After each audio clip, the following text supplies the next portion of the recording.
Entonces ya, una breve síntesis de tu currículum. Alaidine es ensayista, profesora, traductora, investigadora y performer.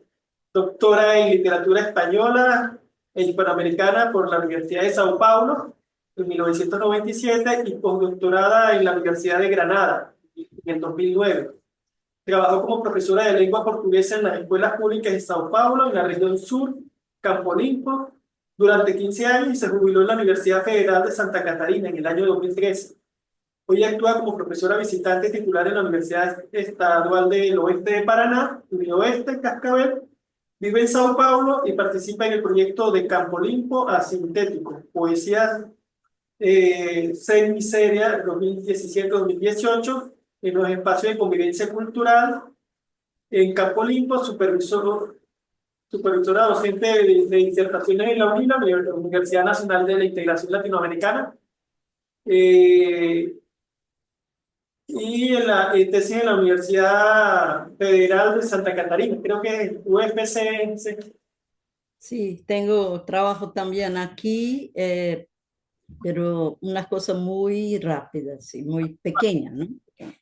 Sí, fue investigadora de productividad en investigación del CNPq, con investigaciones sobre Roabasto entre el año 2011 y 2015, y creó el curso de Letras, Artes y Mediación Cultural en la UNILA, ¿no? Sí, Sí.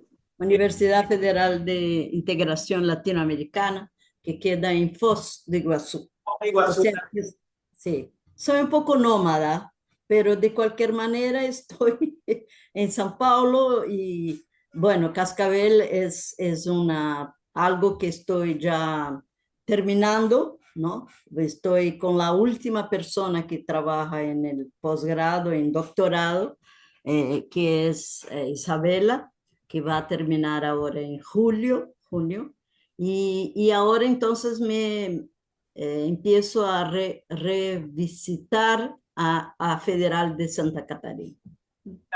Todo esto demuestra que está llena de toda una vitalidad. Lo importante de tu trabajo es que trabajas mucho la teoría con la práctica, tienes un trabajo con las Sí, comunidades que hace más interesante tus propuestas, no se quedan solamente en lo epistemológico, la disertación teórica, sino que va a las comunidades y bueno, ese espíritu que tienes de acercarte a lo cotidiano y descubrir también esos nuevos saberes que se encuentran allí, tanto en las culturas ancestrales, sea de origen africano, pero también las culturas ancestrales de nuestro suelo, de esta nuestra América, como diría José Martí. Bueno, hoy nos va a hablar sobre Sidú, una novela de Damián Cabrera, una novela bastante interesante, paraguaya. Bueno, no la conocíamos, hemos estado leyéndola estos días, pero también nos va a hablar sobre unos aspectos que quiso incorporar hoy. Bueno, ya te dejamos en el uso de la palabra y bienvenidos a todos los presentes. Gracias. gracias. Perdón porque hace mucho calor acá y tengo que me, a veces tengo que me limpiar un poco porque es mucho la, la sudoresa. Muy bien, entonces vamos a empezar con la cuestión, la primera, que sería, ¿qué estamos viviendo, no? ¿Qué estamos viviendo? Aquí yo tengo el aparato mágico y vamos a escuchar lo que Marilena Chauí piensa de este aparatito, esta hiperconectividad. Vamos a escuchar rápidamente, en 2 minutos me parece, ¿no? Ella puede ayudarnos un poco.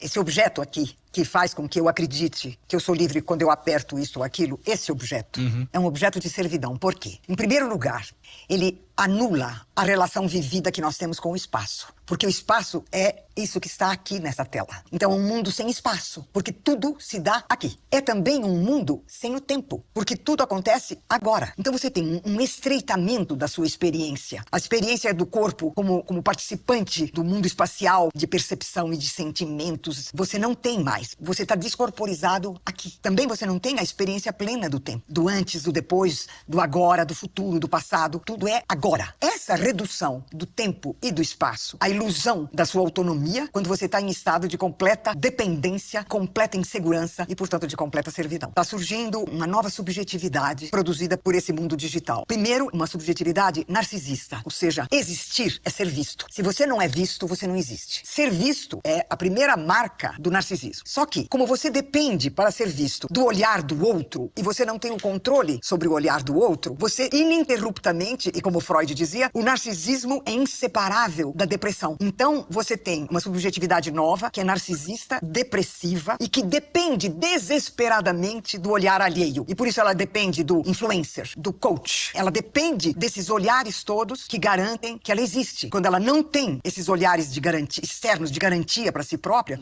ela entra em depressão. E eu não sei se você sabe, há estudos do aumento gigantesco da taxa de suicídio entre os jovens no mundo inteiro. Não houve uma mudança tecnológica, houve uma mutação civilizacional. É um outro mundo. O mundo virtual é outra coisa. Ninguém estava preparado para uma mutação deste calibre. Você tem a ilusão da autonomia, né? A ilusão da liberdade. E onde está a servidão? O fato de que você é um usuário. Você não é o criador de nada daquilo. Você é um simples usuário. E o criador são os grandes oligopólios que controlam a sua mente, os seus sentimentos, o seu corpo, a sua vida.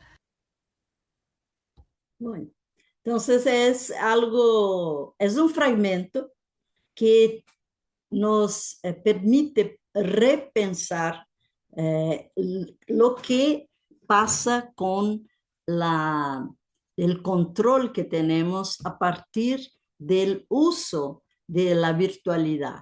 Miren ustedes que estoy hablando en contra de lo que pasa con nosotros, porque yo estoy en un país mucho más lejano del sitio donde ustedes están.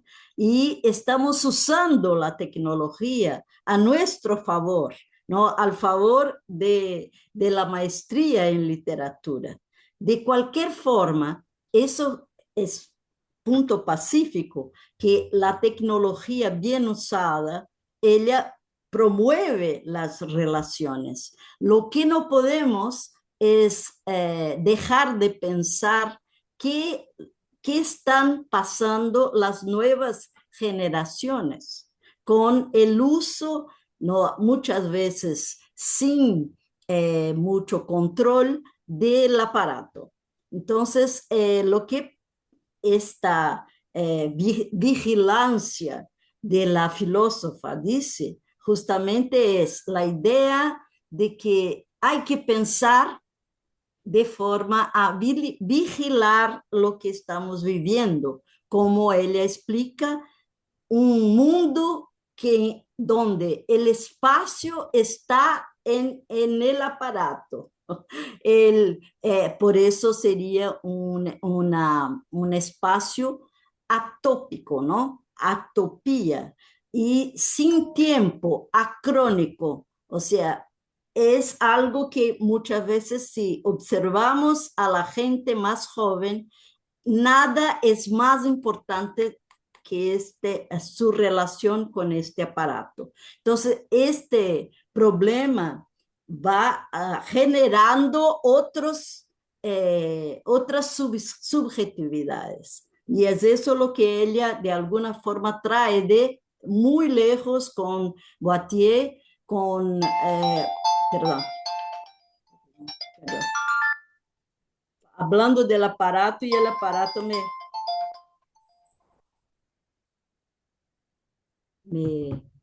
sofoca, perdón, yo había que desenchufar, ¿no? Bueno, apagar mejor. Yo quería explicar entonces que esta visión de Marilena Chaui, aprovechando elementos incluso de un autor poco conocido, pero no sabemos que él es contemporáneo de Montaigne, es algo que uno puede leer y hacer lo que Stuart Hall habla de la jardinaje del concepto.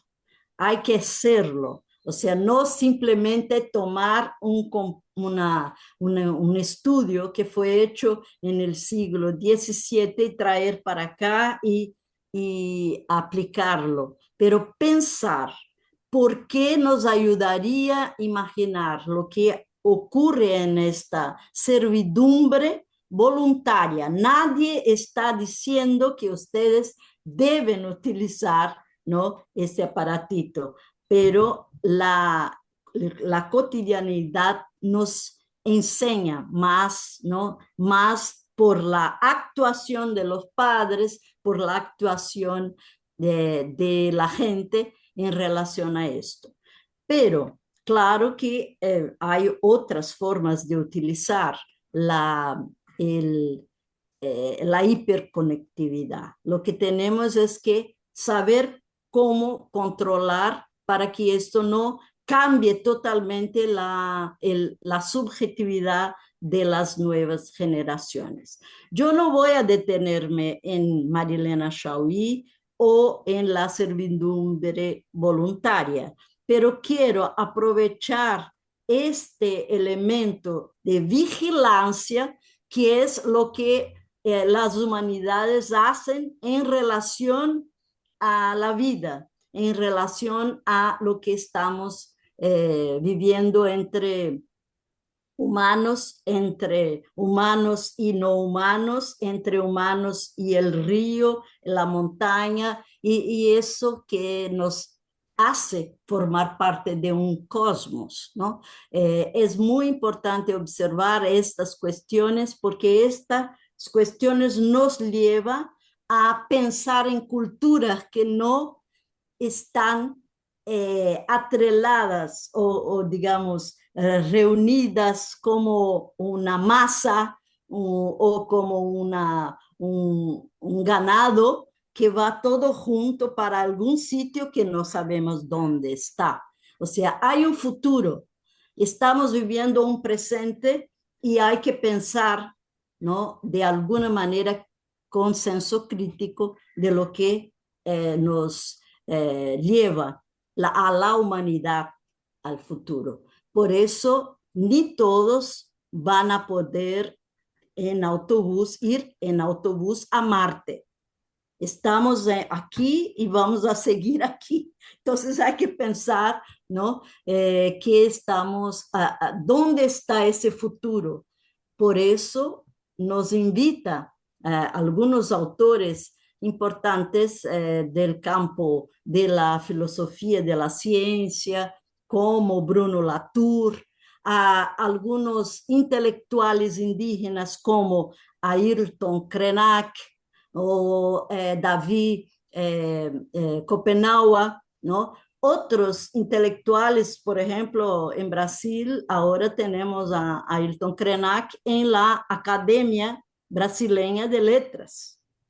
Alguien que escribe a partir de lo oral, ¿no? Krenak es una persona que da muchas entrevistas, que aprendió a performar para enseñar su crítica en relación a la Constitución brasileña, ¿no? Quien quiere puede ver por internet qué performance él hizo en la década de 70, ¿no?, para 80, cuando estaba en la Constituyente en Brasil, ¿no? Él usó el genipapo para pintar el rostro de negro y al mismo tiempo que hablaba de las críticas de los intelectuales indígenas a la Constitución.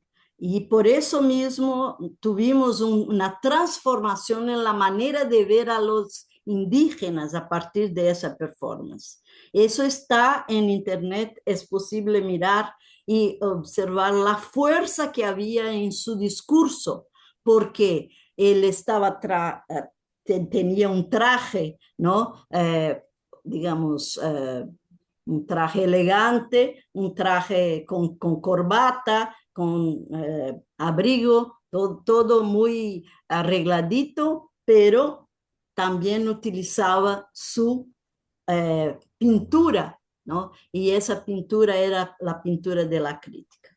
Entonces, nosotros vemos cómo la gente se va formando y Krenak fue alguien que pasó de los 70, 80, 90 en sus relaciones con las demás culturas fuera de Brasil, en Brasil, y luchando en contra de la dictadura, por ejemplo, en relación a su territorio, y logró unificar a los que estaban, los Krenak que estaban perdidos, estaban en otros sitios porque fueron dizimados y porque fueron expulsados de sus tierras en Minas Gerais. Entonces, esto forma parte de personas que vigilan lo que los políticos muchas veces no hacen. Y por eso, porque son de otras culturas y nos enseñan cómo pensar, creo que vale la pena que tengamos la mirada a la gente que no forma parte de las universidades, que no están muchas veces en puestos de autoridad para hablar sobre los temas. Entonces, yo voy a empezar, por favor, a pedir que pongamos el PowerPoint porque tenemos poco tiempo y no puedo quedarme tardando mucho en explicar lo que vine a explicar. Bueno, yo aproveché este cartel que ustedes hicieron para enseñar una forma de limitación, ¿no? Una forma de limitación que tenemos en relación al mundo, en relación a otros mundos y en relación a las periferias. Con esta estructura azul, yo quiero criticar justamente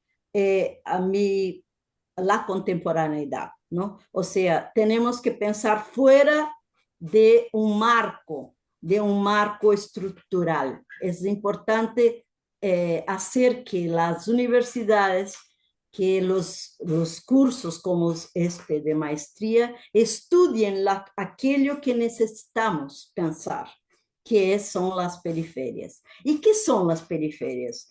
Por favor, la próxima.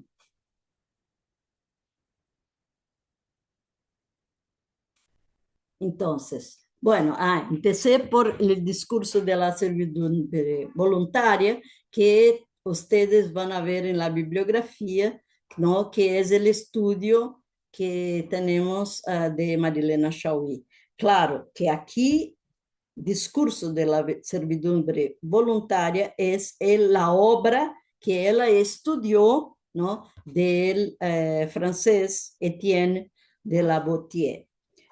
Ante la ausencia del asombro, nace el asombro. Muchas veces nos asombramos, pero hay que asombrarse, ¿no? Es una de las ideas de Boétie.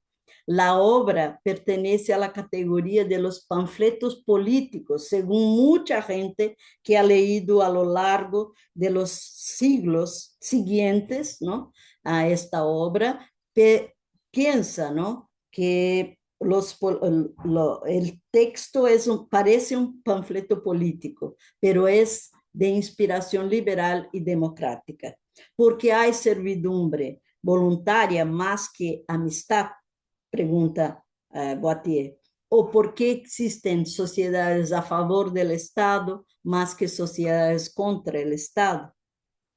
Esta es una obra abierta.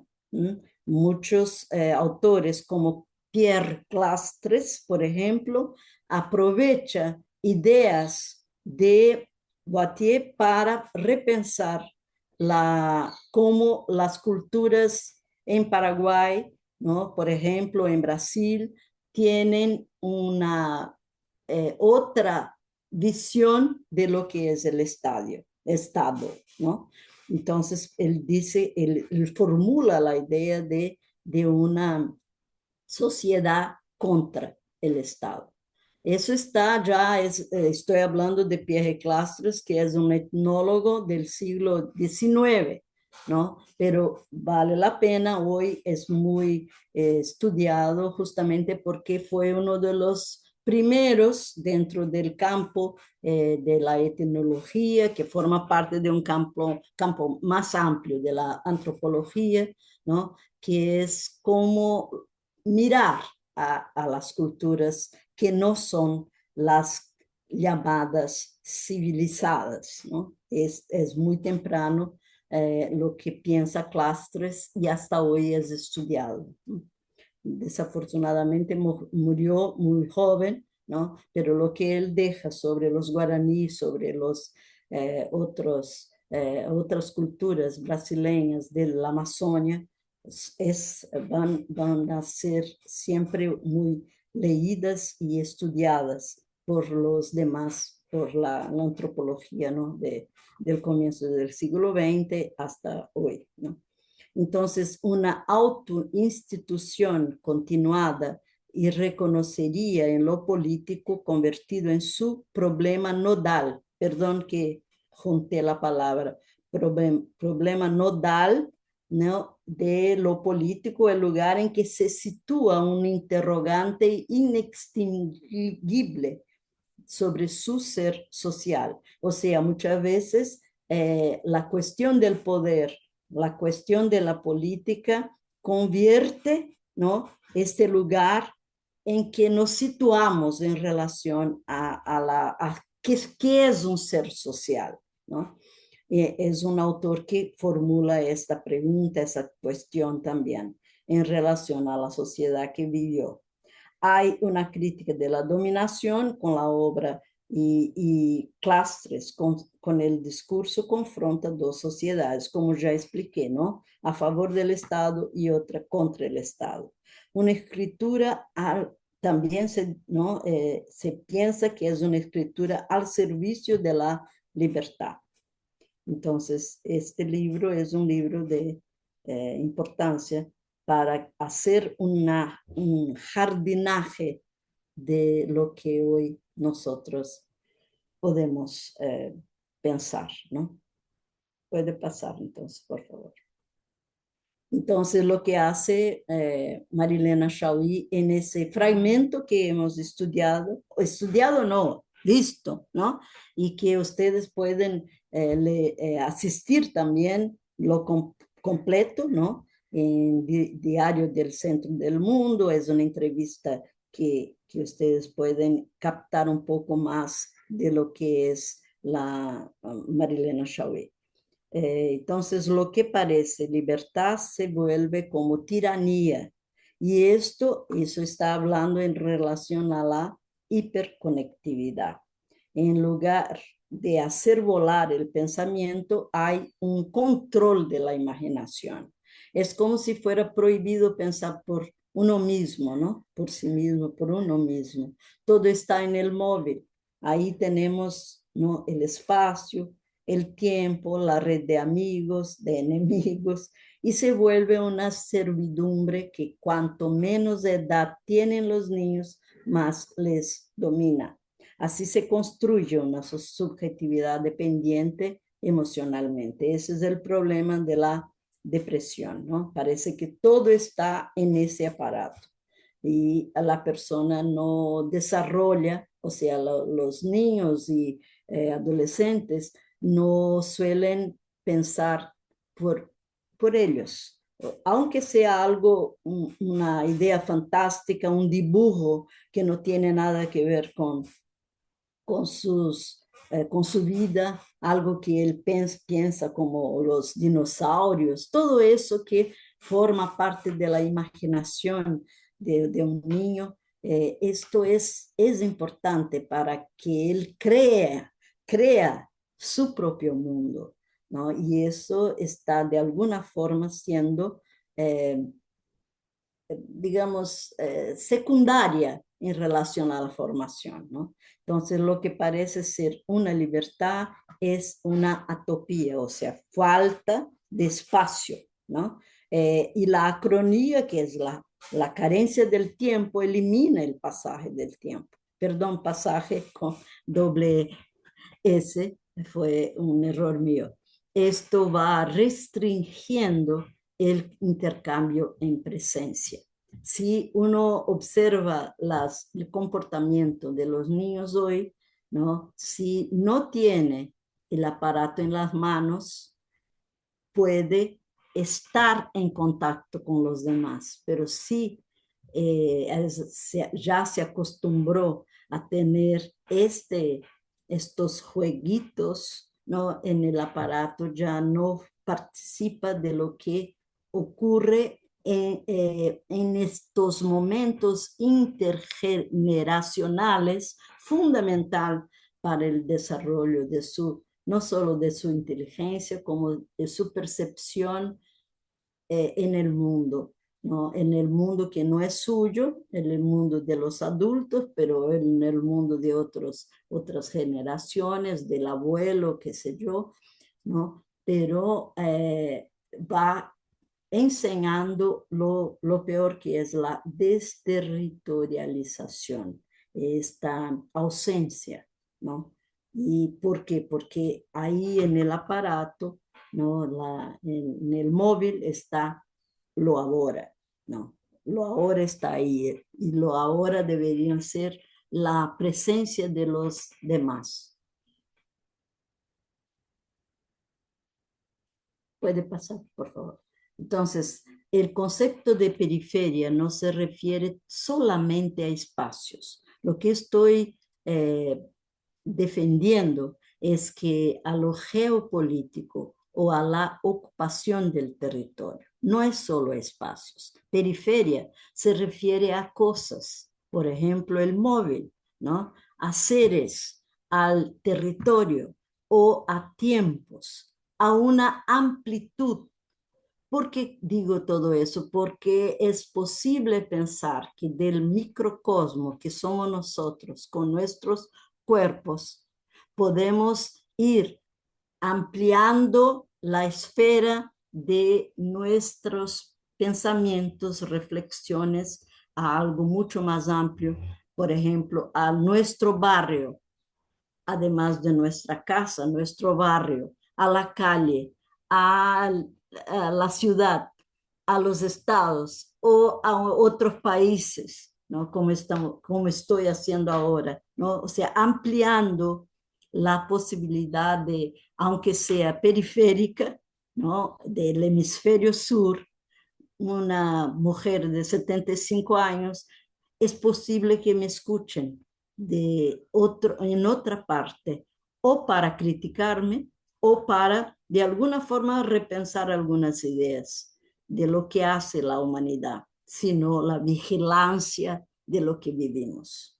Eso es una idea que no es mía, pero muy conocida, ¿no? La vigilancia sobre lo que estamos viviendo es distinto de la ciencia, que es la creación, ¿no? De aparatos, creación de tecnología, creación de alimentos transgénicos, o sea, para bien o para mal, armas, ¿no? Guerras. Nosotros estamos viviendo en un momento muy difícil, ¿no? Sabemos, complejo, mejor, ¿no? La idea de periferia nos trae también la idea de la tridimensionalidad. O sea, no estoy pensando en una dinámica espiralada en que la periferia figura, ¿no?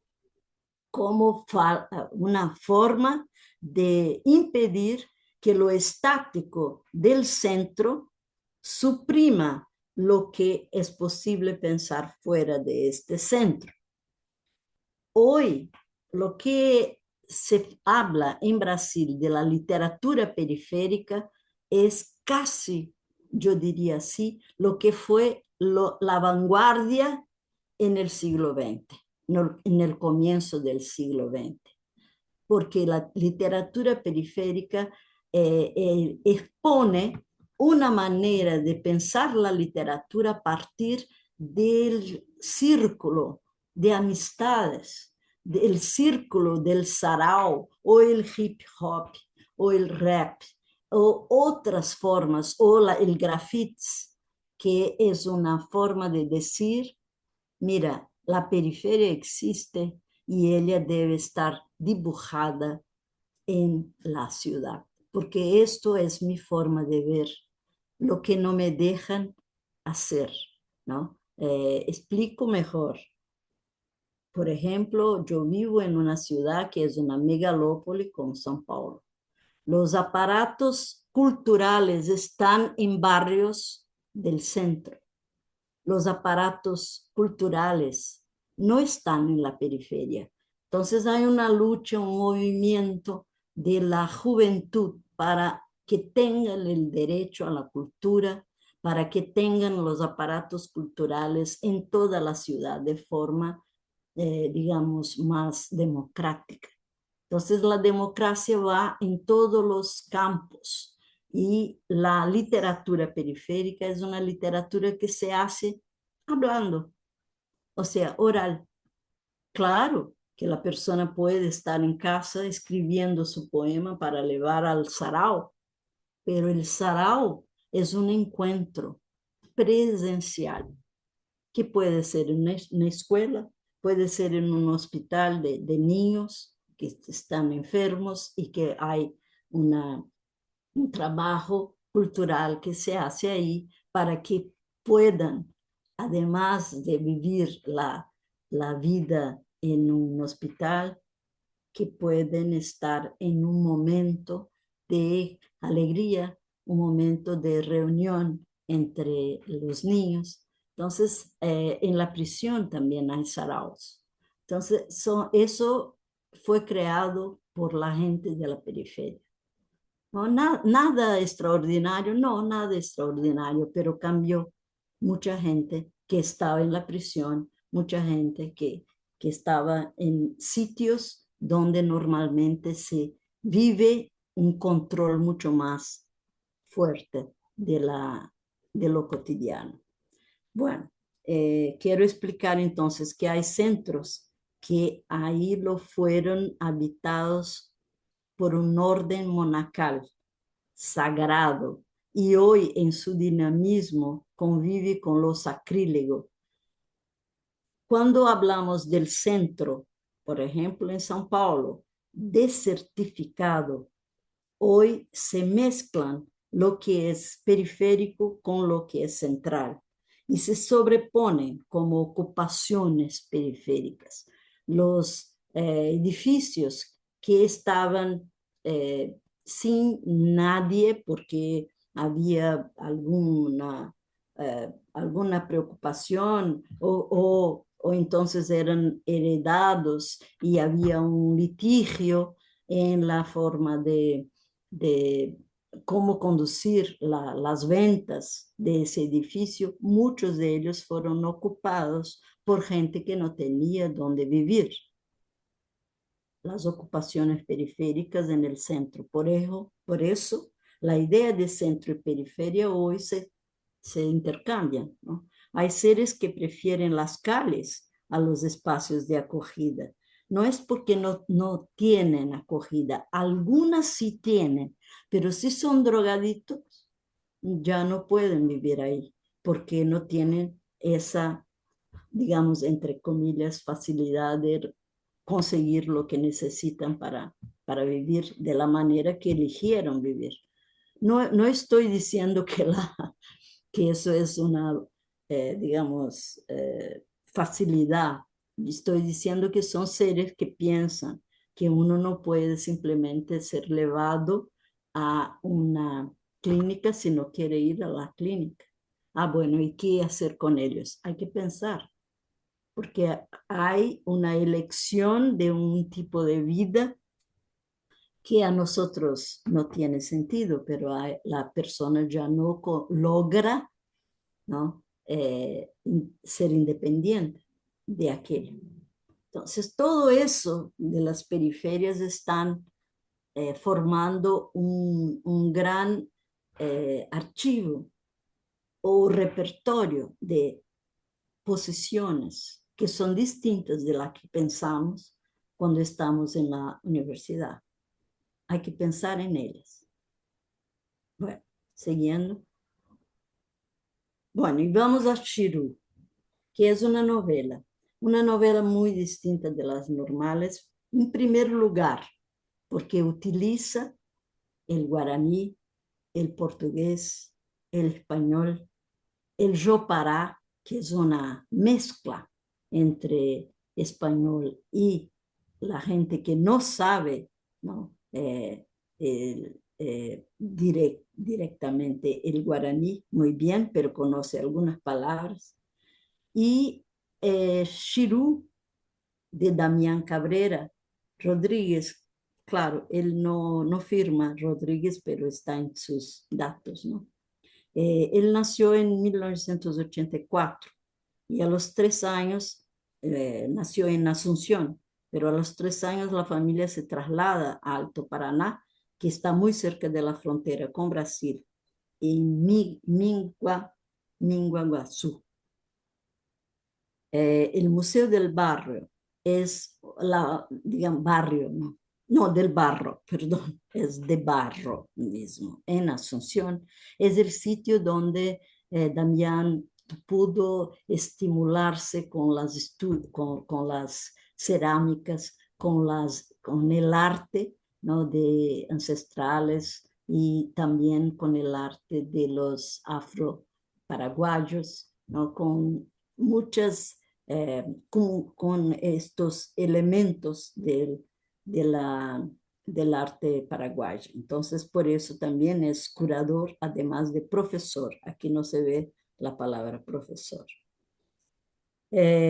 Y Damián Cabrera es un joven, ¿no? Él nació en 1984. Yo digo que es un joven. No sé si ustedes también piensan así.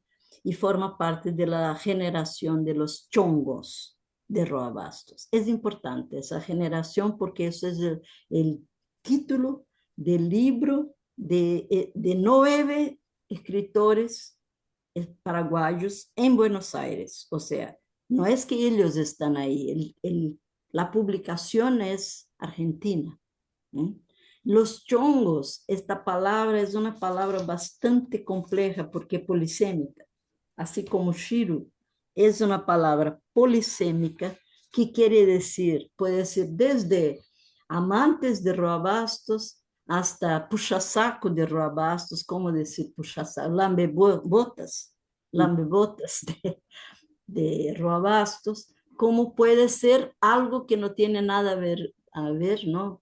Como chongos, como especie de cafetón, o sea, aquella persona que tiene mujeres a su alrededor para que ellas puedan tener, eh, puedan pagar, ¿no? Lo que ganan con la venta de su cuerpo. O sea, chongos es una palabra bastante compleja. Y yo digo que es una generación que intenta eh, matar el padre. Yo digo, o sea, el canon paraguayo es Roa Bastos, ¿no? O fue Roa Bastos. Y la generación que viene y en 2001 ¿no? logra esta publicación, es una publicación, una generación que tiene mucho de ironía también en relación a lo que Roa Bastos fue como gran escritor, ¿no? Entonces hay todo eso para que ellos no piensen en imitar a un canónico, sino a hacer lo distinto. Eso es común y corriente, ¿no? Damián Cabrera entonces es alguien que hace esta novelita en términos de tamaño, pero ya recibió premios y ahora ya fue traducida al portugués, pero no fue publicada todavía y fue una tarea desarrollada por la UNILA, esta universidad, donde hay un equipo que discutió y tuvo entre ellos a estudiantes paraguayos que hablaban guaraní, a la gente que entendía más de Jopará, o sea, porque es una novela multilingüe y probablemente ustedes, a quien logró leer, tuvo algunas dificultades porque el guaraní, si no hay una nota de pie de página, muchas veces no es posible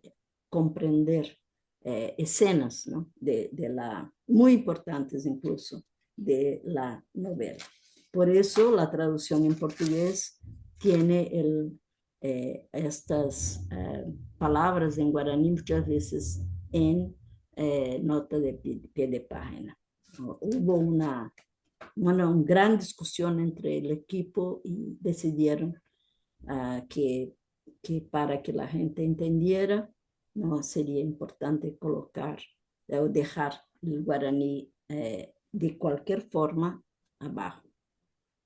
Pero también dejar el guaraní era importante porque si hay algo que los paraguayos supieron hacer y que pocos fueron los países que lograron, yo digo que en América Latina creo que no hay otro, que fue traer el guaraní, o sea, la lengua de la cultura dominada para el interior del país. Entonces, el guaraní hoy no es hablado solamente por quien está en una aldea guaraní. El guaraní es hablado por gente de piel blanca o por gente que puede ser, hay muy pocos negros en Paraguay, pero hay, y también hablado por ellos desde que sean del interior del país. Entonces, es una forma también que Damián encontró de enseñar a quien no tuvo esa oportunidad, ¿no? Enseñar que existen otras lenguas que merecen también ser conocidas. Bueno, pasando entonces. Bueno, volviendo a la idea de periferias en disputa, Shiru, esta novela tiene este concepto, ¿no? Para mí, que estoy leyendo lo que pasa con los brasiguayos cuando salen de Brasil y migran al Paraguay. Son periferias en disputa. Entonces ahí yo aprovecho este elemento para conceptualizar un poco más qué son las periferias en disputa. Entonces, hay periferias que pertenecen a una élite, sí hay, los condominios controlados cerca de São Paulo, en la Gran São Paulo, como hay en grandes otras megalópolis.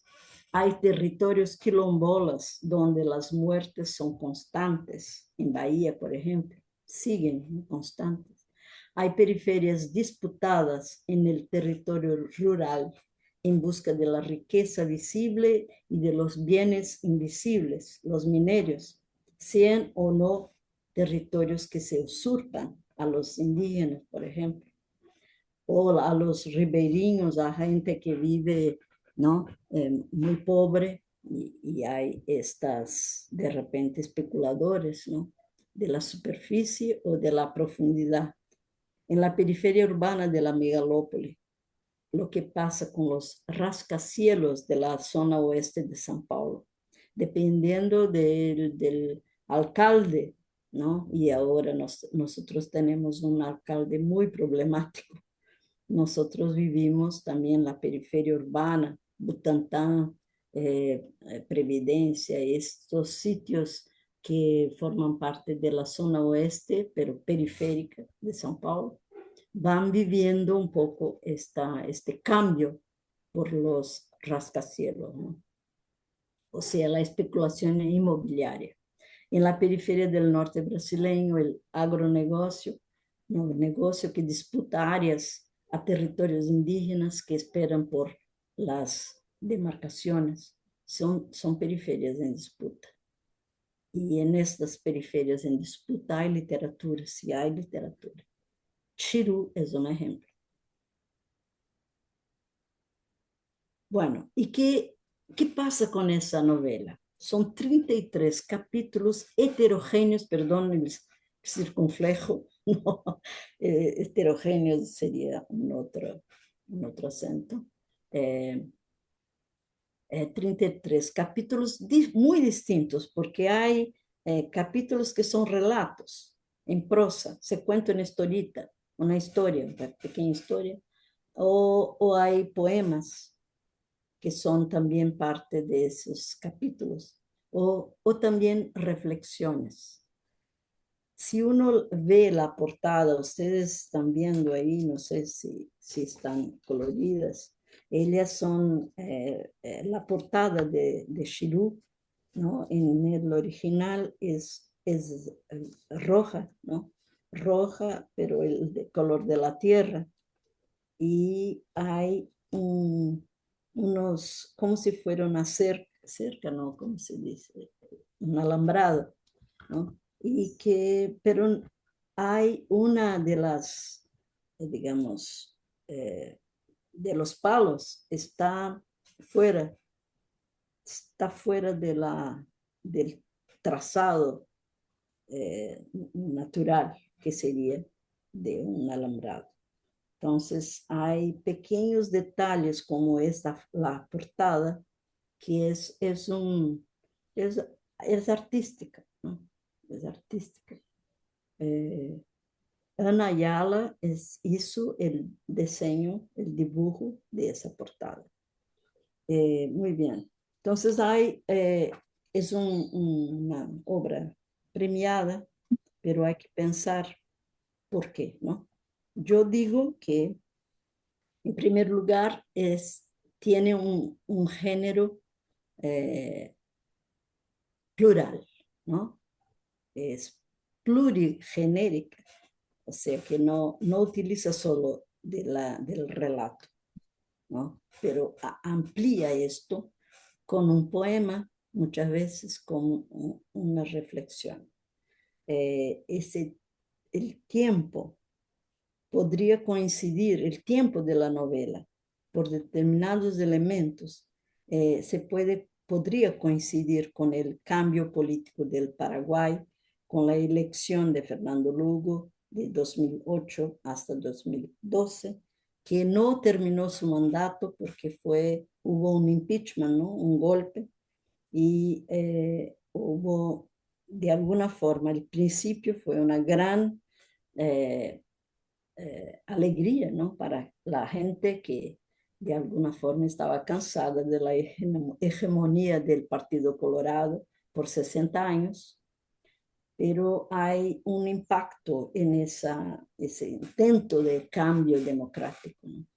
Con el golpe, ¿no? Que dieron a Fernando Lugo. Entonces, es un golpe parlamentar, ¿no? En mi lectura voy rellenando lagunas históricas, porque el gran tema de Shiru es propiamente esa mónada, que es la palabra encontrada por Walter Benjamin. Él trata de la mónada que es con acento agudo en español, perdón, no circunflejo. Que viene de Leibniz, que es una palabra que sintetiza un conjunto de ideas. Entonces, al poner el título Shiru, mi lectura, esta palabra representa la imagen de la frontera periférica del sur. Claro, estoy hablando de Brasil, puede que algo de Argentina también, porque Argentina es también parte de la frontera, ¿no? Que está en Foz do Iguazú y las ciudades que están en contacto. Y frontera del sur, que yo digo, ¿no? Shiru. Shiru como un conjunto de ideas. ¿Por qué? Pasando entonces, por favor. Yo salté aquí, ¿no? Perdón. En mi lectura, yo relleno lagunas históricas. ¿Por qué? Porque es posible estudiar estos 4 años de Fernando Lugo también como las consecuencias del Tratado de Itaipú en el contexto dictatorial en que hubo este concierto entre Alfredo Stroessner del Paraguay con Emilio Garrastazu Médici de Brasil. El Tratado de Itaipú, en 26 de septiembre de 73, fue más que un tratado para construir una hidroeléctrica. Fue un elemento importantísimo para el latifundio agrario exportador. Desde esa fecha, o sea, no exactamente esta, pero yo digo esta fue un marco, ¿no? Un elemento fundamental para crear una clase, sin doble S, por favor, una clase de inmigración al Paraguay, los llamados brasiguayos. Hubo 3 grupos de brasiguayos que llegaron a Paraguay. Uno que viene antes de esa fecha, que eran muchas veces algunos propietarios de tierra en gaúchos, o sea, de Río Grande do Sul, que fueron a Paraguay para comprar tierras, para estar de alguna manera haciendo sus investimentos. Esto fue antes de esa fecha. Después hubo ese concierto, ese acuerdo entre Stroessner y Garrastazu Médici para que Stroessner también hiciera un movimiento exportador en Paraguay. Entonces hubo esa, digamos, libertad, ¿no?, entre ellos para que hubiera más inmigración de los propietarios, muchas veces aquellos que vendieron sus tierras en Brasil para el latifundio, pudiera pensar que estaba ganando mucho yéndose al Paraguay, muchas veces para ser no propietarios, muchas veces para trabajar en el campo. Entonces hay un cambio y una disputa también, porque en Paraguay estos brasiguayos van a entrar no solo como trabajadores, algunos propietarios, pequeños propietarios, pero siempre con yo digo siempre, no es verdad, siempre hay personas que no suelen seguir la mayoría. Hay algunos que realmente fueron a vivir ahí, pero la gran mayoría se encontraba como alguien muy superior a los paraguayos. Y por esto la palabra Xirú, que en Paraguay significa, ¿no?, amigo, fuera resignificada por ese brasiguayo que se condensa en la palabra a la discriminación a este indígena, ¿no? Claro, ni todos son indígenas, por supuesto, pero era una manera de tratarlos de forma discriminada, racista, yo diría una cosa muy fuerte en relación a la gente que era paraguayo. Y Damián Cabrera logra con esta resemantización que los paraguayos nunca aceptaron, ¿no? Se entiende, por supuesto, ¿no? Los que están inmigrando a su territorio tienen una actitud de superioridad, de discriminación hacia ellos. Era algo realmente que merecía una respuesta como la novela. Entonces, para mí, Xirú, la palabra buscada como título, es una palabra que es una mónada, un encuentro muy feliz en literatura, yo diría, cuando la palabra reúne muchos significados al mismo tiempo y se lee en varios relatos, un relato de bar que existe ahí entre los personajes que son brasiguayos y otros que no, que son de paraguayos, ¿no? Las diferencias, la discriminación y todo eso en pequeñas escenas, ¿no? Ahora sí podemos pasar. Bueno, era eso. Entonces ahí tenemos las referencias bibliográficas, Marilena Chauí con todo el texto, o sea, el texto no, la entrevista que ustedes pueden estudiar, a Cabrera, que es este texto que ustedes tienen en manos, ¿no? Aquí yo dejé un texto corto sobre la cuestión del sarao para que ustedes entiendan un poco más de lo que estoy hablando cuando hablo de formas distintas de traer a la literatura. Y a Boatier, que se logra en PDF, ¿no? Es fácil, por lo menos en Brasil, pero ustedes tienen una edición en La Plata también, el discurso de la servidumbre voluntaria que pueden utilizar. Esto es solo para que ustedes se estimulen a pensar, porque yo, claro, no he podido hacer un largo estudio de Shiru, pero una idea en 1 hora y media es poco, yo sé. Gracias por escucharme.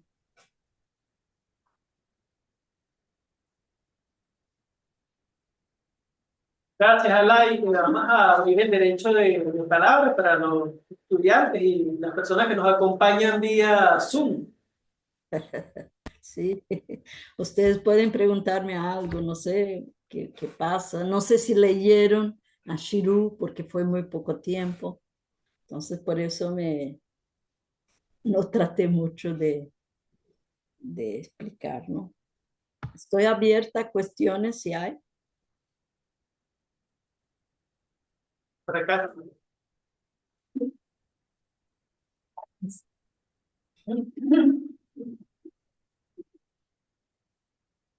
Saludos, profesora. Hola, ¿qué tal? Yo quisiera preguntarle si la novela Shiru se puede considerar una novela de aprendizaje o una novela de formación que llaman, ¿no? Porque lo que alcancé a entender, porque la verdad es que me quedó, por el asunto de los 3 idiomas, me resultó muy, muy difícil. De verdad. Entonces se queda uno como muy corto porque esta versión no tiene esos pies de páginas que de repente usted No comentaba. Entonces uno no sabe qué pensar. Hay capítulos que están totalmente en portugués, hay párrafos muy extensos que están en guaraní. Entonces se queda uno como lector, yo por lo menos a mí me resultó muy difícil. Entonces quisiera saber si se puede considerar una novela de formación, porque veo que son unos adolescentes que transitan a la vida adulta. Y por Muy el, bien. y por el Sí. contexto, me gustaría saber si también se puede considerar una novela distópica, porque veo que hay un contexto muy precario, hay mucho sufrimiento, mucho dolor y no hay ninguna, o sea, hay como o sea, hay un futuro muy oscuro, o sea, como que no hay esperanza. Muy Entonces, bien. esa sería la pregunta, si puede ser distópica y si puede ser una novela de aprendizaje o de formación. Gracias. Muy bien. Mira, yo creo que es una fundación de la frontera. Es una fundación de una frontera de dos periferias en disputa, porque los brasiguayos que van a Paraguay son muy distintos entre sí. Además de algunos que vendieron sus tierras y llegan ahí, logran comprar otra tierra, hay otros que son trabajadores rurales, simplemente, y que están en competición con la gente que ya es paraguaya. Entonces, toda la cuestión que existe, ¿no? Es parte del presente. Si es parte del presente, yo no veo como distópica, porque ella es hoy contemporánea. La distopía para mí, ella tiene que ver con eh, una sociedad que se piensa en el futuro. Aunque sea, puede ser distópica, pero ella está ficcionalizada. Lo que hay en Shiru no es ficción, es así. es triste, es, digamos, violenta con la gente que de alguna forma recibió a esos brasileños, ¿no? Yo, por ejemplo, en Brasil hay muchos venezolanos, mucha gente que son maravillosos. La relación que tenemos con ellos, en general, claro, ustedes pueden decir, ah, pero la profesora es una persona distinta entre los brasileños. No, yo veo que están trabajando, están haciendo cosas, están hablando con nosotros de igual para igual. No veo, por lo menos en São Paulo, esta discriminación, ¿no? Claro que debe existir en las fronteras, entre gente que es, digamos, que no tiene una visión cosmopolita del mundo, ¿no? Porque nadie, esté donde esté, es dueño de algo, ¿no? La idea de propiedad, para mí es algo que se enseñó como sociedad capitalista, pero esto no es algo para que uno ¿no? se vangloríe.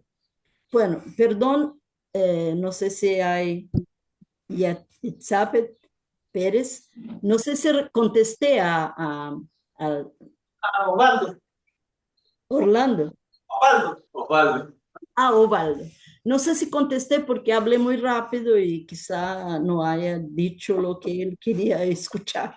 Es para provocar la utilización de la lengua en guaraní, en portugués, en castellano, en yopará, todo eso es porque existe ahí, pero también para provocar el lector a que piense en conocer, ¿no? Por eso que la traducción en portugués es distinta, ¿no? Y creo que ellos aceptan, para mí hay una corrección, ¿no? Para quién va a ser el público brasileño que no sabe guaraní para nada, entonces era fundamental lo que hicieron ellos. Pero no está publicada todavía, sino yo podría pasar a ti y a quien quisiera, pero no sé si tengo esa libertad de hacerlo porque no está publicada todavía. Sí, gracias, profesor. Así responde la pregunta. Lo que pasa es que acá en Venezuela, a veces medio en broma y medio en serio, decimos que estamos viviendo una utopía cuando la crisis se pone muy, muy aguda. Y sabemos, digo, sabemos Claro, está bien, sí, no es es posible. ficcional, pero a veces Latinoamérica se torna muy ficcional y solemos decir que podemos vivir una distopía. Lo otro que quería preguntarle era porque la novela tiene matices de homosexualidad. Entonces, Ah, sí, no sé sí. qué nos puede comentar ustedes sobre eso. Bueno, yo creo que esta inserción de una cuestión de género forma parte de la gente, forma parte, y pienso yo incluso probablemente del propio Damián Cabrera. Oh, no es porque sea, pero forma parte de lo que vivimos hoy, ¿no? Esta relación entre distintas que no son solo heterogéneo, ¿no? Mujer y hombre. Y creo que había necesidad de ponerlo, ¿no? Para el escritorio, para pensar esa cuestión de género como parte del cotidiano. Y creo que ahí creo que es muy feliz porque trabaja con la mitología, ¿no? Luisón, que para ustedes debe ser hombre lobo, no sé si es Luisón, pero para los paraguayos se llama así, ¿no? El hombre lobo. En portugués es lobisomem, ¿no? Entonces, esa relación que él trabaja de forma muy eh, fantasiosa y no sé, me encantó eso, cómo trabajar con una relación que no es, que es vista como sobrenatural, pero no es natural, ¿no? Hombres con hombres, mujer con mujer, o sea, ese cambio que vivimos, que es algo visible, ¿no? En todos los países. Creo Ah, que sería... Da la sensación de que hablara de una humanidad que se está animalizando, como perdiendo su humanidad y volviendo a una cosa animal, brutal. Fue una interpretación que yo hice, no sé si es certera. No, creo que si la persona tiene una dificultad de aceptar relaciones homosexuales, puede pensar eso. Yo no pienso así. No, Yo pero pienso que es, me refiero a la relación con esa cosa mitológica, de sí, un momento sí. en que parecen hombres y parecen animales. Pero no podrías pensar también que eso es una crítica a la forma como la gente ve de la homosexualidad. ¿Qué es la relación? No sé, porque es una cosa muy personal, ¿no? Puede ser el contrario de lo que pensaste. La gente presupone que eso es animalesco, que eso es fuera de la orden, del orden. Pero al ver así, tú estás matando a la gente, ¿no? No, Porque porque, Seferino muere, ¿no? Seferino muere por esto y el otro también, no sé.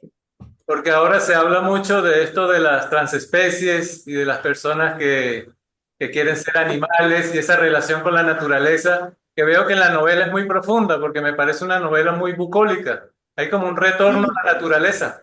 muy bien, sí. Hay todo eso, porque Paraguay es, es un campo de sueño, de fantasía también. Paraguay es muy interesante las relaciones que hay entre la forma de ser de una cultura que se extendió a los demás, ¿no? Porque el guaraní piensa distinto, ¿no?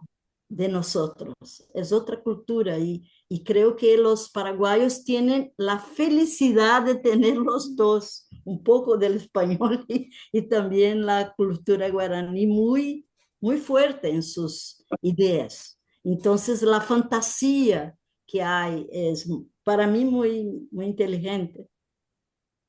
Perdón, yo hablaría durante una hora más contigo, ¿no?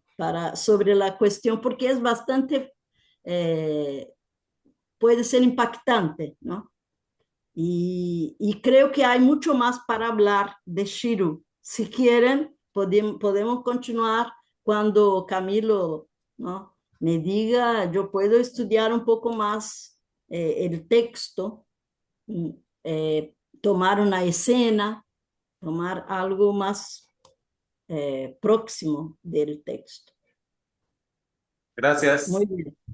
Gracias a ti. Perdón si no, no contesto de manera más fácil, pero es eso. Camilo, me dices después si podemos seguir con una clase más, no sé. Eso depende. Por acá tenemos otra pregunta. Bueno, para... Buenas, mi nombre es Joel Hostos. Profesora, lo que pasa es que yo creo que dentro del texto se habla mucho como de la búsqueda de la identidad, ¿verdad? Eso. Sirut trata sobre eso. Entonces Sí. pienso que pues ahí está pues bien interpretado lo que planteaba Osvaldo. Eh, entonces, puede ser, y esa es la pregunta, el tema central, la búsqueda de las identidades, la novela. Sí, es posible pensar en eso. Lo único que la cuestión de la identidad eh, es algo bastante intrincado hoy, porque cambiamos de identidad, ¿no? Yo, por ejemplo, soy una persona que en determinada época de mi vida fui, pero muy revolucionaria, pero muy revolucionaria. Esto, claro, tenía sentido en una época de dictadura donde yo pensaba que quería mi libertad como persona, ¿no? Después, cuando tuve mis niños y tal, era mucho más feminista que revolucionaria, porque quería ser una madre, ¿no? Así quería que tuvieran el derecho de los niños, y muchas veces en contra de la escuela, porque la escuela era muy, ¿no? Ser muy arregladita, y yo quería que mis hijos no fueran así, no pensaran de esa manera.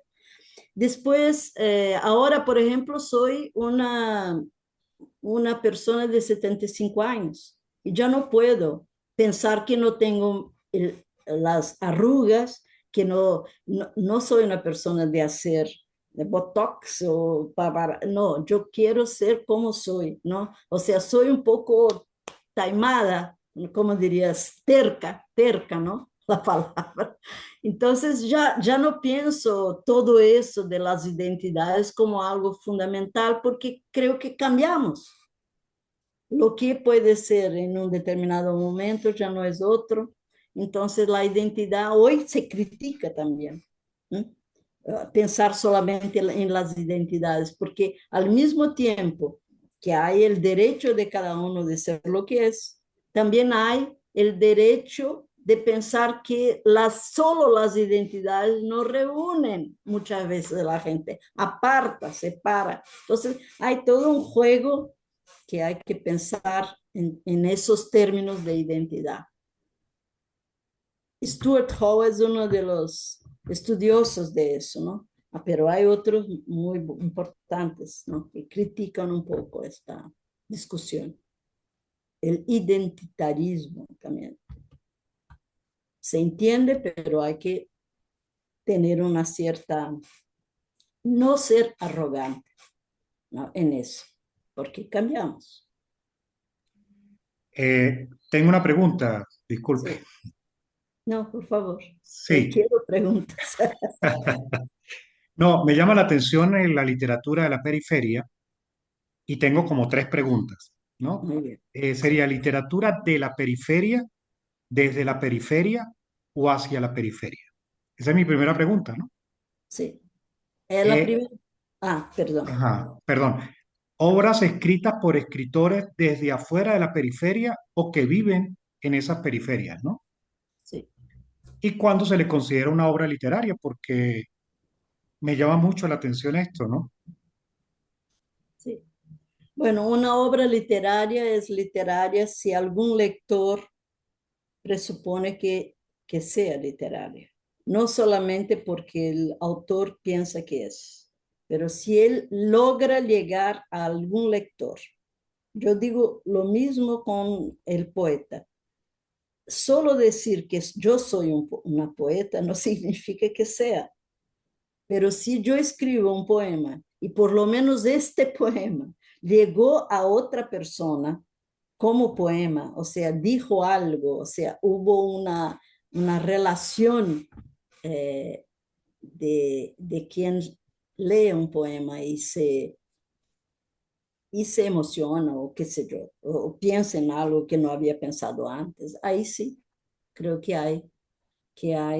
se puede pensar en literaria. Literaria, no, al ser una obra literaria, no es una definición que la universidad va a dar. Tampoco es una definición que la Academia Brasileña o Venezolana de Letras va a sellar. No. Ser una obra literaria es aquella que uno tiene ganas de escribir sobre ella, porque no es solamente para leer una vez. Tiene algunos sentidos que uno va observando y quiere hablar sobre ella también. O sea, de alguna forma quiere apropiarse un poco más de aquel relato, de aquel poema. Para mí es eso. Ahora, desde la periferia para la periferia o no, o sea, otra cosa que dijiste con la periferia, o sea, De la eso es, periferia, desde la periferia o hacia la periferia. sí, o hacia la periferia. Y yo pienso que todo eso es importante, claro, pero no me fijo tanto, porque si alguien que no está viviendo en aquel sitio logra observar algo tan fuerte para escribir sobre ello, debe ser leído. Lo que pasa es que uno puede leer y no tener una opinión que no sea una literatura periférica. Para mí, lo periférico está en las oralidades, para mí, pero eso es una visión muy mía, ¿no? O sea, una cosa que cuando Elikura Xiuailaf, que es un poeta mapuche, ganó el premio, antes, ¿no? Antes de ganar el premio, él decía, yo no soy escritor, yo soy un oralitor. ¿Y por qué dijo eso? Porque para él solo aprendió poemas escuchando a los mayores, escuchando a los ancestrales. Por lo tanto, lo que escribe vino de la ancestralidad y la ancestralidad es oral para los mapuche. Solo para entender, ¿no? Todo es un poco relativo dependiendo de quién está hablando y en qué circunstancia. Yo veo que hay antiguos amigos o estudiantes, Yatzebet, Nuri, ¿no? Que conozco y que están ahí, no sé si quieren hacer preguntas o las preguntas solo hacen los que ven, están en lo presente. Agradezco mucho. Para mí todos están ahí, pueden hablar. Claro que pueden Agradezco. las compañeras que están conectadas por Zoom, si quieren participar, y bueno, después le hago la palabra aquí también a... Después de la gente presenciales, esto, ustedes deben hacer como están acostumbrados. No, no, pueden participar también, solo que no levanten la mano. Si no levantan la mano, no sabemos si quieren participar. Ah, ya. Yo de una vez hablo. Hola, hola, profe Ah, Anaí, ¿cómo hola, está? ¿qué tal, Adriana? Muy bien, yo no le quería hacer ninguna pregunta porque lamentablemente estoy en mi sitio de trabajo y tuve que perderme unas partes de la exposición. Luego leeré la novela porque me parece muy interesante el planteamiento, pero sí quería saludarla y mandarle un abrazo enorme, que es un placer enorme, enorme escuchar su voz otra vez y a través de las respuestas a sus disertaciones sobre la periferia, que bueno, para mí resultan siempre y forman, me forman realmente, ¿no? Muchísimas gracias. Muchas gracias Y, a y ti. felicitar a los que han intervenido antes con sus preguntas que son muy, muy inteligentes realmente. Muy inteligente, de verdad. Hasta luego. Gracias, profe. Muchas gracias a ti, Adriana. Felicidades. Bueno, Hola, profe, yo soy Juan Carlos.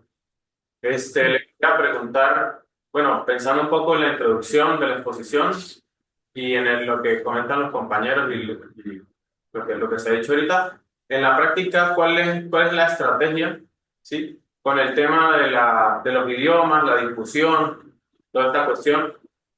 Porque, digamos, por ejemplo, yo me pregunto ahorita cuántos autores brasileños conozco o autores en portugués, y realmente solo pensé en tres, sí, y son autores muy famosos, o sea, ya muy comerciales, ¿no? De repente Saramago en portugués, Pessoa, en Brasil nada más Clarice Lispector, solamente, o sea, son autores ya como muy consagrados, ¿no? Sí. Entonces, bueno, me preguntaba por el tema por ejemplo, estamos hablando de una novela que está escrita en idiomas eh, que no todo el mundo habla. Por ejemplo, el guaraní, muy pocos lo conocen, e incluso el portugués, quizás una comunidad un poco más pequeña, ¿no?, que el español, que sin embargo el español también es una comunidad que no es tan grande, ¿no? Como por lo menos la que es en inglés. Y por ejemplo en internet, yo no sabría cómo conseguir un libro en portugués, o sería bastante difícil. Siempre hay que encontrar la traducción, o si ese libro ha llegado al inglés, tal vez. Entonces, lo que usted hablaba al principio de cómo funciona el mundo ahora, ¿no? De que el centro borra lo demás, ¿sí? Y bueno, por ejemplo, conozco el caso de un escritor en inglés, un sudafricano muy famoso, J.M. Coetzee, no sé si lo han leído, lo conocen. Bueno, él como forma de protesta, ¿sí? Por supuesto, él escribe en inglés, ¿sí? Pero él primero tradujo su novela al español y después la publicó en español para ver si podía, como forma de protesta contra que el inglés absorbe todas las demás culturas, ¿no? Pero él se dio cuenta que después de un año, poco más de un año, la novela ya había sido traducida y lo que se empezó a vender y a leer fue la traducción en inglés, o mejor dicho, la original. Ah, Se publicó en español, después se publicó como más de un año después la original en inglés, pero la que se empezó a vender fue la en inglés, no la que se fue primero. Entonces él dice que su intento de protesta igual fracasó. Entonces me preguntaba cuáles son las estrategias que utilizan para... mira, yo creo que la cuestión de la traducción de Shiro, creo que la estrategia fue adecuada para el público brasileño, pero al mismo tiempo que utilizaron, ¿no? Por ejemplo, hay un capítulo solo en guaraní, entonces ese capítulo entero en guaraní y está en portugués. ¿Por qué? Porque la gente no comprendería nada de ese capítulo 5, creo que es el 5, ¿no? De Shiro. Eh, entonces, depende mucho de las traducciones y cómo hacerlo. Tú dices que no logras eh, leer en portugués, no logras. No, o sea, para nosotros quizá el portugués no es tan difícil. Si me pusiera a Pues, estudiar portugués, tal vez podría leer un poco en portugués. Pero digo yo que no es fácil encontrar literatura de Brasil, por ejemplo. eh, Al alcance nuestro no está tan fácil. Habría que ah, no, eh, buscar. eh, sí, nosotros vivimos en un mundo globalizado y que tiene hegemonías, ¿no? De Europa, Estados Unidos, ¿no? Y entre nosotros, ¿no? Venezuela, Brasil y otros países, no tuvimos un movimiento natural o un movimiento político para que tradujéramos entre nosotros.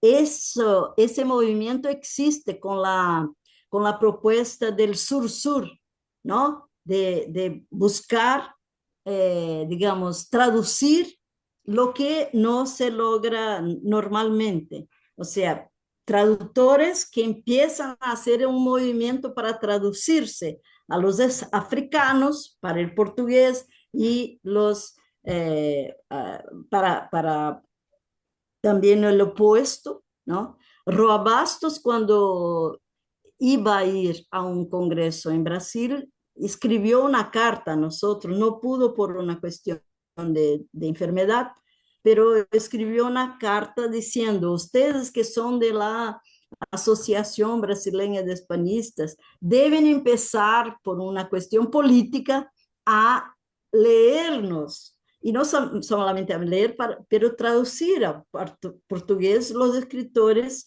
hispanoamericanos y a nosotros lo mismo, o sea, hacer como asociación, hacer este apelo. Yo me acuerdo, eso en 2005, pero se murió luego después. Entonces pienso que es eso, las cuestiones políticas mueven el mundo y no las culturales. Nosotros tenemos que hacer un esfuerzo para que esto ocurra, ¿no? No sé si te contesto bien, pero es de verdad, tú tienes razón, tenemos que hacer el esfuerzo. Ahora, yo creo que ustedes tuvieron un periodo muy rico cuando había un grupo, ¿no? ¿Cómo era el nombre de aquella, de una editorial famosa de Ángel Rama, creo que Camilo se acuerda el nombre. La Biblioteca Ayacucho. La Isso, biblioteca. Ayacucho, la biblioteca Ayacucho, o sea, era muy interesante. Ah, ahora, la biblioteca Ayacucho, creo que, no sé si tenía traducción del portugués al español, eso no sé, porque nosotros en Brasil leíamos mucho de la biblioteca que eran autores hispanoamericanos, pero fue importante para aquellos países, ¿no?, que entraron en la biblioteca Ayacucho, fue muy importante, aquella que fue una decisión política. Creo que esto debe continuar, ¿no? No sé, algo por ahí. Sí, Nuri quiere intervenir. Adelante. Ah, sí, por favor.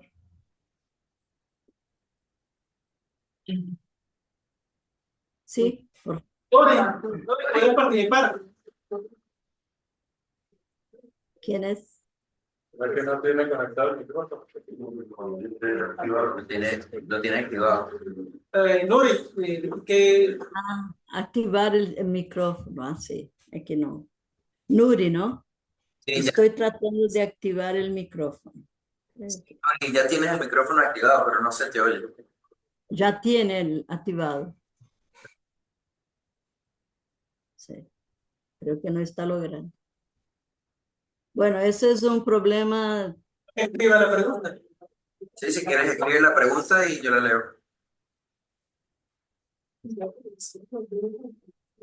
Bueno, mientras Nuri escribe la pregunta, sí, efectivamente la Biblioteca de Ayacucho ha sido un aporte muy importante de Venezuela para el conocimiento de la literatura hispanoamericana bueno, en el mundo. Y todavía se sigue editando esa biblioteca, se siguen sacando algunos números, quizás no tanto con la cantidad y la difusión y la divulgación que tenía anteriormente, pero que sigue haciendo ese esfuerzo y que es muy valioso. Creo que Sí, uno de los principales aportes que ha dado Venezuela para el estudio de la literatura de nuestro continente y para sí, conocer eso que planteaba Antolini sobre la necesidad, bueno, la carencia de literatura, de conocer la literatura brasileña, es un poco lo que nosotros tenemos que contribuir como docentes universitarios y personas cercanas a la literatura en reconocerla, en encontrarnos también. Y yo creo que esto es entendí. valioso. No, sí, creo que es posible empezar quizá con esa red que hacemos de literatura comparada, que los brasileños pongan a disposición PDFs, ¿no? Desde que logren acercar a ustedes a más literatura brasileña. Creo que una de las cuestiones que surgieron ahí pueden ayudarnos a pensar en una cosa así, ¿no? Poner a disposición textos en PDF que sean en portugués, pero para que puedan leer más, ¿no? Juan Carlos, ¿no? Que preguntó eso, creo que sí, eso se podría pensar en la red de literatura comparada, ¿no? Tener un archivo. Es cierto. ¿Ya se conectó? Sí, ahí está conectada, pero no. Nuri, es Nuri o Yetzabet, no sé. Bueno. No sé. Bueno, Jorge Labrador ya habló, ¿no? Sí. Bueno, agradezco mucho la oportunidad, Camilo, y si hay alguna posibilidad de seguir, ya sabes, ¿quiere hablar? ¿Quiere? Hola, ¿sí me Hola, ¿qué escuchan? tal? Sí, Sí, yo te escucho. Ah, saludos, profe, simplemente saludarlo. Ah, qué Bien, lindo. estuve intermitente en la exposición y Sí. creo que tuve el micrófono activado, discúlpenme, se escucharon cosas de mi No, parte. Ah, no se eh, escucharon, ok. no, yo no Bueno, escuché. yo hice una investigación sobre el trap Sí, y ese ha sido un trabajo para mí de verdad que me ha ayudado a aprender muchísimas cosas, porque es una manifestación que viene de la periferia, muy bien. con un discurso muy negativo, por supuesto, pero que este seminario a mí me ha cambiado la visión sobre ese tema, ¿verdad?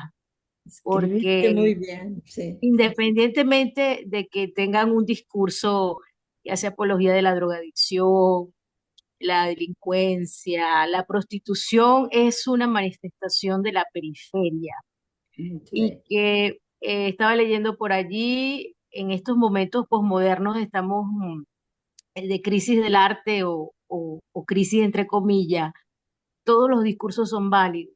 O sea, hay Tá, que entender isso. que, como usted dijo alguna vez que no se me olvida, cada quien tiene su forma de, vamos a decir, de simbolizar, expresar su realidad. Entonces, Isso. esto me ha ayudado a ser un poco más respetuosa con estas manifestaciones artísticas que están muy de moda, Claro. que de pronto hacen mucho daño, pero que al fin y al cabo nos están dando unas lecciones de cómo las cosas cambian, de los movimientos sociales, y que todo eso tiene una relación, por supuesto, política, eh, y también tiene una incidencia económica, ¿no? Porque quienes no tienen acceso al centro o quienes no tienen acceso a publicar o a hacer arte de la manera convencional, lo Muy bien. hacen desde sus propios recursos y en este caso, pues, es un fenómeno que obedece en gran parte a la Sí, democratización de la tecnología, como la tecnología ha permitido entonces sí, que los grupos periféricos puedan de alguna manera manifestarse. muy Igual lo bien. dice con el Sarao, ¿no? Sí, Son personas que se reúnen, que no son escritores, pero que de alguna manera es su forma de manifestarse, porque no son personas que van a publicar un libro. O sea, de repente les gusta la poesía, pero no tienen acceso, porque realmente publicar un libro es una cuestión de élite, lo sabemos. Ser un escritor reconocido pasa por que te reconozca primero la academia. Entonces, quiere decir esto que el resto de las cosas no valen o que el resto de las cosas, el resto de los seres humanos no tienen derecho a expresarse. Entonces, sí muy lo bien. hay, ¿no? Sí. Entonces, ha sido de verdad un aprendizaje muy significativo el poder entender estos fenómenos de la periferia. Gracias, profesora. Yo te agradezco mucho, Elizabeth. Eres una persona muy especial. Escribiste un ensayo magnífico. Yo quería mucho hacer tener esa posibilidad de publicar ese libro sobre la periferia. No he, no he combinado ahí con la gente con José Gregorio, muy bien, ¿no? La cosa está por hacerse, pero no me olvidé. Lo que pasa es que hice un viaje, volví y ahora, pero sigo con esa idea. Yo no sé todavía cómo hacerlo desde tan lejos y tal, si yo tomo lo que cada estudiante hizo y reúno yo y después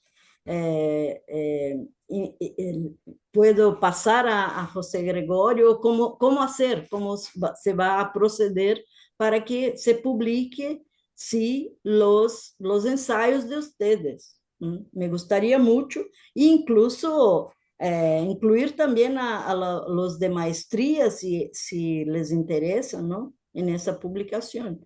Lo que pasa es que hay que ver cómo hacerlo ahí con José Gregorio y Lilibet. Pero no me olvidé de eso. Muchas gracias, Itzá. En un futuro, profesora, claro que sí se puede, no se preocupe. En algún Muchas momento se gracias. concretará eso. Eso. Chao, gracias. Muchas gracias. Chao. Bueno, vamos a ver finalmente si Nuri puede hacer la pregunta, si está al aire, ya que ha hecho tanto esfuerzo por comunicarse y por estar presente. Nuri, finalmente pudiste. Nuri está. Nuri Zulbarán, una profesora muy especial también de ULA, ¿no? De ULA. Tiene problemas técnicos, seguro. Bueno, gracias. Creo que sí. Al aire. Bueno, Mil muchas veces gracias. por esta oportunidad. Chao.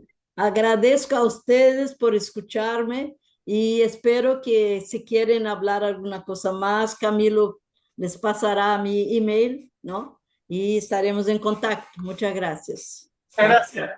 Bendiciones.